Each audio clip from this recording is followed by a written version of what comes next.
Ever wonder why understanding virtual environment vulnerabilities is crucial for your cybersecurity journey?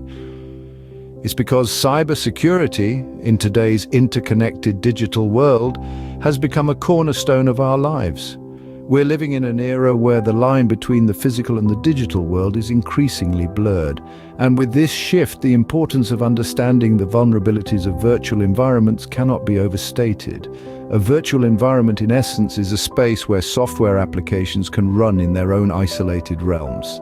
It's a playground for cybersecurity professionals where they can experiment, test, and strengthen security measures without risking the integrity of the live systems. It's like a sandbox where you can build and break down digital castles, all in the name of fortifying your defenses.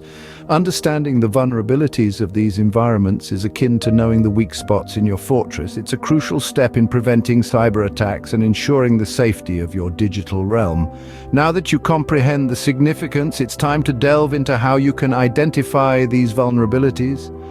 Identifying vulnerabilities might seem daunting, but with the right tools and knowledge, it becomes a breeze. Let's dive right into the pool of tools and techniques that make hunting for vulnerabilities in a virtual environment less of a challenge. When we talk about tools, we're speaking of software like Nessus, OpenVAS, and Wireshark. These are all powerful allies in our quest to secure virtual environments. Nessus, for instance, is a proprietary vulnerability scanner. It's like your personal digital detective sifting through your system to spot potential weak points. It's a valuable tool because it can detect a broad range of vulnerabilities that hackers might exploit. Then there's OpenVAS, a free software that's part of the GNU project. It's a scanner like Nessus, but it stands out because of its open source nature. This means it's constantly being updated and improved by a global community of security enthusiasts. Wireshark, on the other hand, is a network protocol analyzer. It dissects your network traffic, helping you understand what's happening in your virtual environment at a granular level. It's like having a microscope for your network. Now let's talk about some common vulnerabilities in virtual environments. One of these is insecure interfaces and APIs, which are the primary ways users interact with cloud services. If these interfaces and APIs are not secure, they could become gateways for malicious actors. Another typical vulnerability is system misconfigurations, which can expose sensitive information or grant unauthorized access. To detect these vulnerabilities, you'll need to conduct regular vulnerability assessments. These assessments involve using tools like Nessus or OpenVAS to scan your virtual environment. They'll help you identify weaknesses and provide you with a roadmap to address them. Identifying vulnerabilities is a bit like playing detective. It requires a keen eye, the right tools, and a thorough understanding of the virtual environment.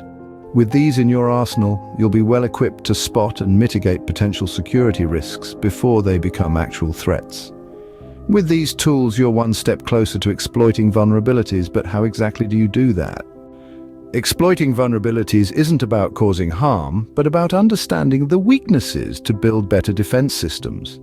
Now that we've identified some common vulnerabilities in a virtual environment, let's dive into how these can be exploited. Remember, the goal here is not to facilitate malicious activity, but to understand these vulnerabilities so that we can better protect against them.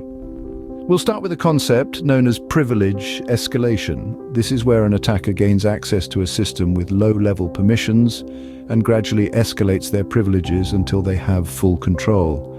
In a virtual environment, this might mean gaining access to a single virtual machine and then using that foothold to take control of the entire host system. The process can be complex, but it generally involves finding a weak point in the system, like a poorly configured service or an unpatched piece of software, and exploiting that to gain higher privileges. There are various tools available that can automate this process, such as Metasploit or PowerSploit. Moving on, let's consider a scenario where an attacker might exploit a vulnerability in the hypervisor. The hypervisor is the software that creates and manages virtual machines. If an attacker can exploit a vulnerability in this software, they can potentially gain control over all the virtual machines on a system. This might involve techniques like buffer overflow attacks or injecting malicious code into the hypervisor's processes. Tools like QEMU and VirtualBox offer researchers the ability to test these sorts of attacks in a safe, controlled environment. Finally, we have the concept of network attacks. In a virtual environment, virtual machines often share network resources, which can be exploited. An attacker might use techniques like ARP spoofing or DNS poisoning to intercept and manipulate network traffic. Remember, ethical hacking is about improving cybersecurity. Each time a vulnerability is identified and exploited, it presents an opportunity to patch that vulnerability and make the system stronger. By now, you should have a basic understanding of exploiting vulnerabilities, but let's summarize what we've learned today. Knowledge is power, and with the information you've gathered today, you're well on your way to becoming a cybersecurity expert. As we navigate the vast landscape of cybersecurity, understanding virtual environment vulnerabilities plays a critical role. These vulnerabilities can often be the weak link in a chain, the crack in the armor that can lead to a system's downfall. Recognizing this, we've taken strides in this video to make this complex topic accessible and understandable. We started by establishing the importance of these vulnerabilities. In an increasingly digital world, virtual environments are everywhere. They are the backbone of many systems, from cloud storage solutions to virtual private networks. These environments, like any system, are not impervious to threats.